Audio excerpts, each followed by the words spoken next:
Thank you. Thank you all. I was going to apologize for being the third white man to speak to you until I realized that we are, what should I say, bookended, topped and tailed, introduced and concluded by two Indians. So as Matthew's just said to me, maybe that is okay. I have to confess that I went to Cambridge. I do, my wife told me to say this, I do have a PhD. I work in a school of management. I have also sat in my boat in the middle of the western approaches to the English Channel and felt the surge of the spring tide. In Evening Thoughts, Thomas Berry counsels us. Two things are needed to guide our judgment and sustain our psychic energies for the challenges ahead. A certain alarm at what is happening at present, and a fascination with a future available to us if only we respond creatively to the urgencies of the present. And he is, of course, here writing about the wider issues of our current situation on the planet, but the same themes might guide our thinking about education, our reflection on the current state of education, particularly universities, where I have made my contribution. There's a certain alarm at the present and great excitement about what is possible. When I think about the urgencies of the present, and given the current state of the universities, the title of this talk, Transforming Education, seems to be naive and wildly optimistic. When I think of the creative possibilities of what we might attain, I'm much more excited. At the University of Bath, just to fill you in, I'm involved in two contributions which address the kinds of issues we're involved with today. I teach a course to final year management undergraduates, which I call Thinking About Sustainability, and to attempt to engage them in a range of ways of thinking about the ecological challenges facing the planet, and I'll talk more about that later. A sister course run by my colleague Judy Marshall, who's here today, invites students to critically explore ways in which business organisations are actually acting in response to the ecological challenge. And I have to say that apart from these two courses, management students in the School of Management have no input about the ecological context in which business and the human economy take place. Our second contribution is a 2-year part-time Masters in Responsibility and Business Practice, we call it, in which students are members of business and other organisations who are seeking to act for change. I want to pay tribute here to my colleagues, to our students, again, many of whom are here today, and again to Anita Roddick, who was in many ways instrumental in supporting us and developing and creating this educational opportunity. As environmental, social, ethical issues have moved up the public agenda globally, the question of responsibility in the context of business is now a major topic. There's much debate about corporate social responsibility. Some of this, maybe much of it, is what you might call greenwash, but there are also significant pressures on businesses and significant opportunities for major change. So our programme aims to encourage the development of what we call tempered radicals, people who choose to remain as organisation members in order to use their insider position to contribute to significant change. And it draws on action research to help participants engage intellectually, experientially, and practically with challenging and contentious issues. We think it encourages question posing, inquiry, experiential learning, a lot of self-reflection, so that participants become explorers and indeed pioneers in responsibility and business practice. Thomas Berry sees universities as having a central role, along with political, religious and economic institutions, in the great work of our time, because they teach, what he says, all those professions that contribute to the human endeavour. And he sees that all four institutions are failing in their basic purposes because, as we've heard, they presume this radical discontinuity between the non-human and human modes of being. He writes about the university, our educational institutions need to see their purpose not as training personnel for exploiting the earth, but as guiding students toward an intimate relationship with the earth. And he says that as now functioning, the university prepares students for their role in extending human dominion over the natural world, not for intimate presence with the natural world. Use of this power has devastated the planet. As one of my students wrote, an undergraduate, when he realized that the individualistic needs and wants, whether good exams or high career prospects, were driving education, he wrote, "As a result, students fail to identify with the problems which face us as a generation in regard to the future. What we want, the things we want, a good job, a high income, a happy family, an iPod, the things we adore most and want in this world are the very things we're undermining through our individual and collective behaviour." Why is this so? In Evening Thoughts, Thomas has a chapter where he talks about 6 transcendences which inform our way of thinking, and I'm not going to go through all 6 of them because that would take too long. They have an impact which make us oblivious to the impact of our thought and action on the planet. They're all interconnected, but the university primarily sustains this intellectual disorientation of mind that people have referred to already, most famously connected or infamously with Descartes and his idealistic thinking. And it's this disorientation that allows us to wreak havoc on the planet in the name of rational civilization. In contrast, Thomas argues that the university should have the insight, freedom, and critical capacity to provide guidance to other institutions and to the younger generations. And he sees the primary university as the universe itself. So the university with a little u would be the context in which the university reflects on itself in human intelligence and communicates itself to the human community. I have to tell you, we haven't got there yet.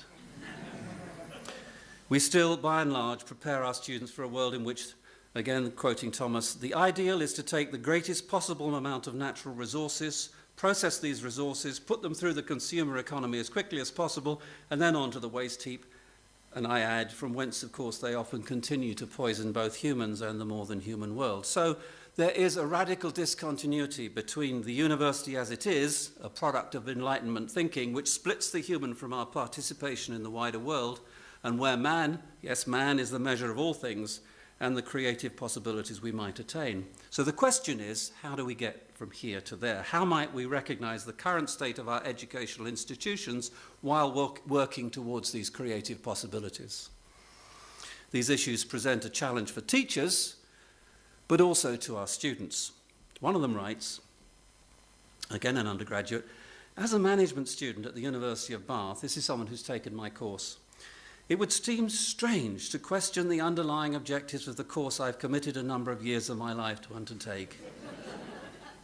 And yet, by taking your class, this is exactly what I have done. The response to the questions I have asked puts me in a difficult, almost untenable position due to the contradictory nature of the mainstream management course that can be argued is responsible for helping maintain the destructive status quo." And he goes on where notion of human being benign. We have to put a health warning on the course. That sounds funny, but actually, Judy and I claim that we have actually probably wrecked a number of very good careers. And that is quite a responsibility. It is funny, but it's also quite worrying. I want to talk about 3 themes that we draw on in this educational practice in these 2 courses. One, we try to cultivate an attitude of inquiry in ourselves as well as in our students. We seek to widen the intellectual discourse away from the traditional management Western discourse, and we seek also to become more embodied and to embrace the aesthetic. These are things you've heard about before. I'm trying to tell you how we put them into our practice. Cultivate an attitude of inquiry. Education is often based on what the great South American thinker Paulo Freire called a banking concept of education. Do you know the idea is you fill up the minds of the young with supposedly useful information. You get it into the bank. And I don't know if you're familiar with the old saw, which satirized Benjamin Jowett, who was a renowned philosopher and master of Balliol College. And it goes, "First come I, my name is Jowett. There's no knowledge, but I know it. I am the master of this college, and what I don't know isn't knowledge." And while there are valuable things that we can communicate to our students, the current situation on the planet is one in which we don't collectively know how to respond. Undergraduate students come to our classes expecting to be told the answers to the ecological crisis.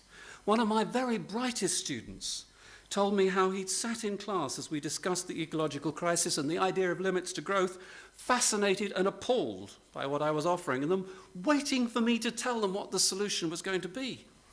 And he told me how amazed he was when he realized about halfway through the semester that I wasn't going to do this, that I was offering no ready-made solution, but asking them all to think deeply about the issues so that they might make a contribution themselves.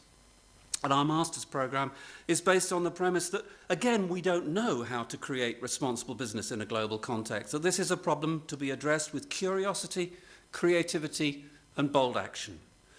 As Judy describes, the challenge of developing education that is question-posing, critical, values-aware. She wrote, we also want to encourage students to engage reflectively on challenging, controversial, multidimensional, and potentially disturbing issues, and consequently help them to think and act deeply. Now, I think Thomas Berry's work is full of this attitude of inquiry. His own immense scholarship in cultural and religious history and his willingness to draw on the leading edge of cosmological thinking, like in association with Brian Swimme, attest to this. When he writes, as we recover our awareness of the universe as a communion of subjects, a new interior experience awakens within the human, I think he's writing about inquiry. When he tells us about the epic of evolution, or about the idea, I think it was Matthew who said, the idea of the universe as a community of creativity, he's telling us of a learning process in which we humans are seeking our proper role, he says, in the great community of existence. This is inquiry. And as he writes of great moments of grace, those privileged moments where great transformations of the universe occur, he is saying that humans are part of an unbroken continuity in the creative process of universe development. And he says we need to respond with critical reflection as we reinvent the human. I think it's chapter 10 of great work. We insist on the need for critical reflection as we enter into the ecological age in order to avoid a romantic attraction to the natural world that would not meet the urgencies of what we're about. All this calls on us to establish education not as a process of filling minds, but with facts, but primarily as this process of inquiry. The second point is to widen the intellectual discourse. I'm going to go a little bit on a slight detour here, which I hope you'll stay with me. I've tried to shorten this, but this is as short as it would go. One of the great difficulties, I think, in addressing issues of such magnitude, and we are talking about the serious degradation or loss of a habitat suitable for humans on planet Earth, is that we don't have a language to talk about it very effectively. Or more accurately, there are so many ways of talking about it that this itself causes problems. Call these discourses in academia. These different discourses start from different premises, they draw on different information, they have different internal logics, they're informed by different value systems, and they reach for different end goals. In order to grasp the magnitude of the problem and make sensible choices, we need to be able to understand and talk across these different discourses, otherwise we talk past each other. If I approach my undergraduate final year students and said, we're going to start this course from the realization that the universe is a community of subjects, not a collection of objects, and we're going to talk about how we've lost the manifestation of the divine in the cosmological dimension, no one would sign up for my class. But I can draw on those ideas if I weave them in and out of others. The political theorist John Dryzek offers a helpful way of thinking about this. He argues that environmental discourses are on the one hand either reformist or radical, or on the other hand, prosaic, everyday, or imaginative. 4 different discourses. The prosaic and reformist seems the challenge within the current economic worldview and argues what's needed is problem solving within that worldview. Markets, technology, properly applied will solve the problem. The prosaic and radical argues that there are real limits to the planetary economy that the planetary economy can contain. It's a neo-Malthusian limits to growth argument. It leads to an attitude of survivalism. We have to cut back. The reformist and imaginative perspective accepts some of the objectives of our current society, but argues that we need to be much more creative about how we attain them. This perspective sees that the present industrial process is wasteful and profligate. There must be smarter ways of meeting our needs, our wants, and maybe even our desires. And the imaginative and radical perspective, which is what we're primarily dealing with today, seeks to change the way we experience ourselves and the planet. So if we take the first one of those, just to show how they interrelate, the Stern Review of the Economics of Climate Change which Satish mentioned, caused quite a stir when it was published last year. It falls squarely within the prosaic reformist discourse. Stern and his team used the scientific data and economic modelling to reach their conclusions and provide an impressive and thorough exploration of the economic consequences of climate change.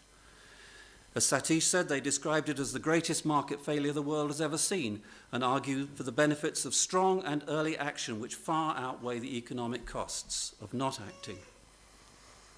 What is important, I believe, and significant about Stern is precisely that he reaches these seriously challenging conclusions by arguing within the accepted economics and scientific discourses of our time. So, my students might argue, is Stern sufficient? If he's able to reach these conclusions by drawing on economic modelling, why do we need other discourses? Well, if you read it, and I wonder how many of us actually have, I haven't read the whole thing, but I have looked at it quite carefully, he's actually more radical than he seems. One of the big arguments among economists is Stern's choice of a low discount rate for the impact of current choices on future generations. He values the future much more highly than economists normally do. And he says, if you don't care much about the future, you don't care much about climate change. So he explicitly and controversially brings value judgments, and in doing that, he vastly widens the discourse away from problem solving into the kind of debate of the issues we're having today. But nevertheless, this still is problem solving within the current worldview, and in the end, Stern has no way of addressing the issues of choice that he actually raises, and his solutions, I think, are distinctly unimaginative. If we turn to and, you know, that's something I need to introduce my students to and also lead them away from. If we look at the prosaic radical discourse, the survivalist, you may remember looking around, some of you are old enough to remember The Limits to Growth when it first came out in 1972. At that time, economic growth was seen as the holy grail, and the suggestion that there might be limits to growth was seen as ridiculous. But we now know, with economic footprinting, that if everybody in the world lived as we do in the UK, we'd need nearly 3 planets to support us. There are necessary limits to growth on a finite planet, and it's arguably self-evident that there are too many of us doing too much and consuming too much. The modelling shows, as does Stern, that business as usual will lead to overshoot and collapse of living standards, of economic output, and of the ecology. And I would see this not as an argument for hair shirts and ashes. It's an argument for dethroning the imperative of economic growth, which actually Stern continues to embrace, and replacing it with more broader and qualitative measures of well-being of both humans and the planet. Now, when I bring this argument to my undergraduate students, they are shocked. Economic growth is such the be-all and end-all, not just a little bit of economic growth, but, 25% growth in profits year on year, else you get taken over. And they're very shocked and interested to read the limits argument. But it's a bit nihilistic too. I mean, the whole book isn't, it's worth reading, but what do we do about that? And that's why I like to turn to what I see as the imaginative reformist discourses. There's a whole range of ways, of exciting ways, in which people are reconceptualizing the process of economic and social and business life. Fundamentally, the arguments here are that the design of our economy is grossly inefficient, that the products and services we produce to such great cost to our ecology don't really do what we want, that the tax and money system is crazy. It goes back to Schumacher's original observation that humans treat the irreplaceable resources and ecosystem services of the planet as if they were income, when they're better seen as capital. So a capitalism, as if systems mattered, as if living systems mattered, would see that the limiting factor is the availability and functionality of natural capital, particularly life-supporting services, for which there are no substitutes and which currently have no market value.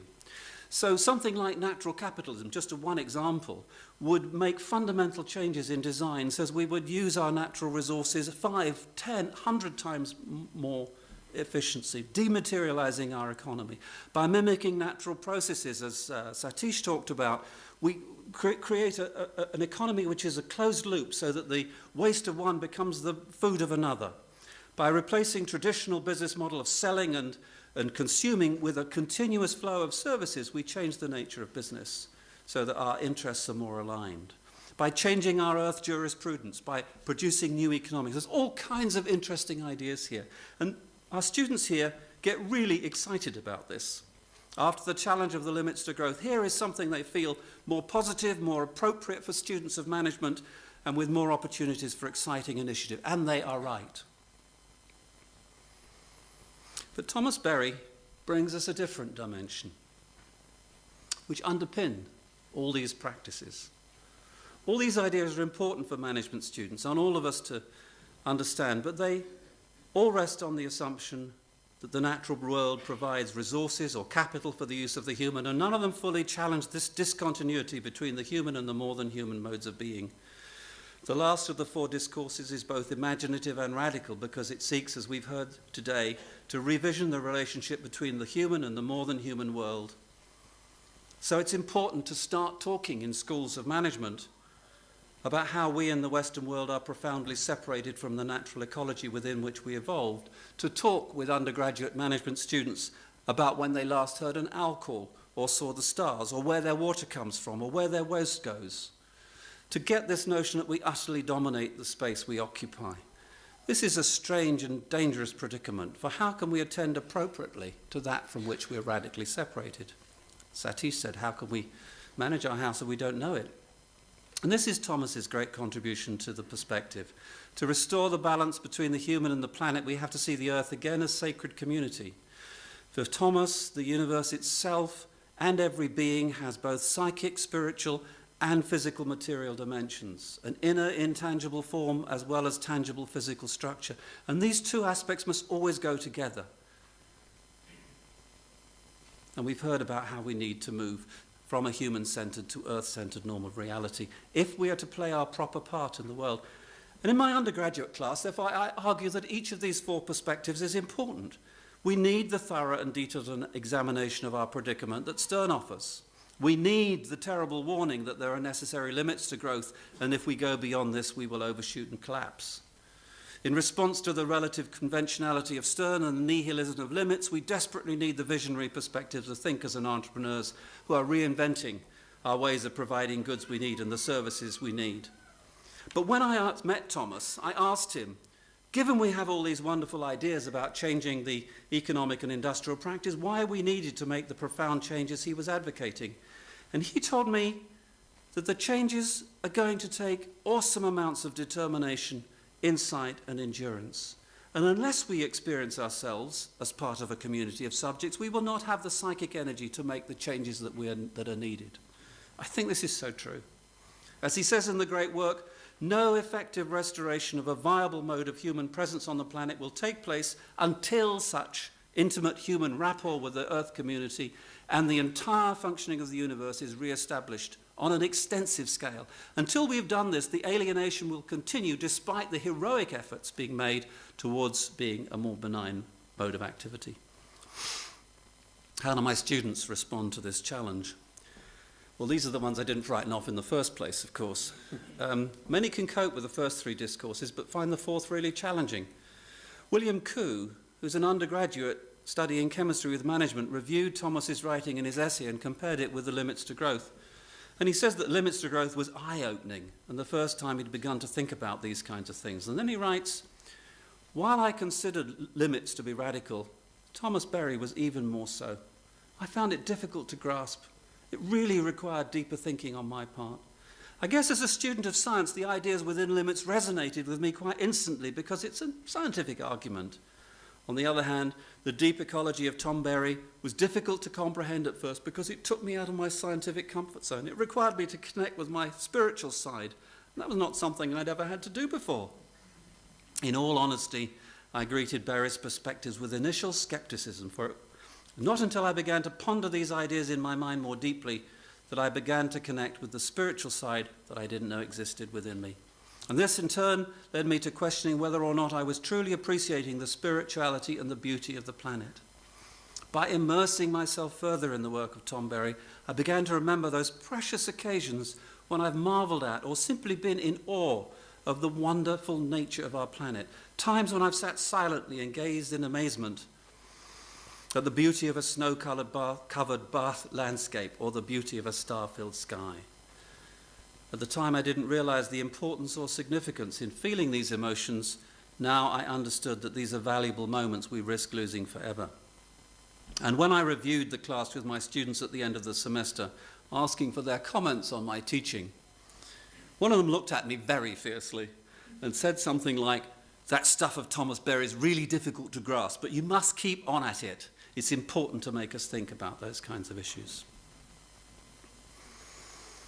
So the third dimension is this one of embodiment and ethics, because while it's important to extend the discourse in this way, it's also important to realize the limits of this kind of intellectual thought.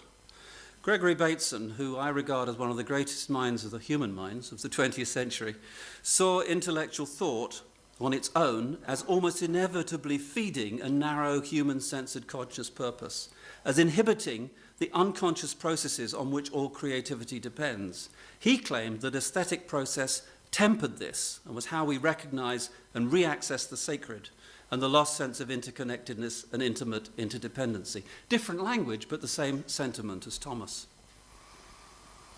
In his essay, The Meadow Across the Creek, Thomas writes about his childhood experience of wandering down the hill, across the creek, and this magic moment of encounter with the meadow. The field was covered with lilies rising above the thick grass, he writes, and with the singing of the crickets and the woodland in the distance and the clouds in the clear sky, provided a magic moment, which he claims to be the foundation of all his thinking. He continues to show how we have silenced too many of those wonderful voices that spoke to us of the grand mysteries of existence. And yet the universe is so bound into the aesthetic experience, into poetry, music, art, and dance, into our capacity for celebration, that we must attend to this dimension. So he says, while the universe celebrates itself in every mode of being, the human might be identified as that mode of being in whom the universe celebrates itself in a special mode of conscious self-awareness. In the film The Great Story, which is worth getting hold of, Bullfrog film, he says, and I think we've covered this before, but it's worth emphasizing, if we don't have certain outer experiences, we don't have certain inner experiences. At least we don't have them in such a profound way.